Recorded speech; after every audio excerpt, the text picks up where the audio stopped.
जुन हामी सुख दुःखमा भिन्न किसिमका समस्याहरू सुनाउने गर्छौँ।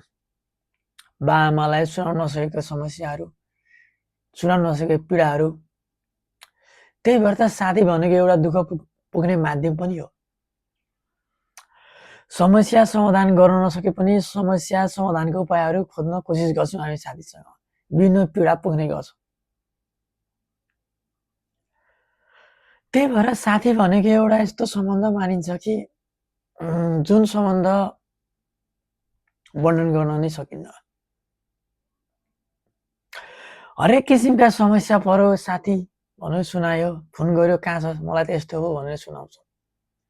त्यही भएर त साथी भनेको एउटा हाम्रो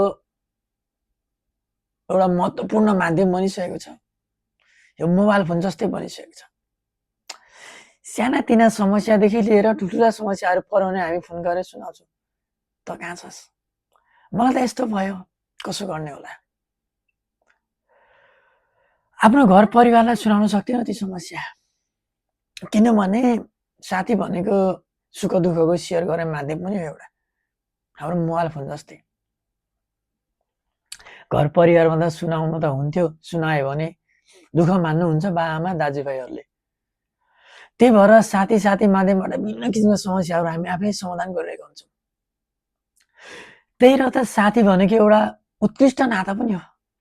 दाजुभाइभन्दा फरक, बाबुआमाभन्दा फरक, आफ्नो श्रीमतीभन्दा पनि फरक हो साथीको सम्बन्ध। फेरि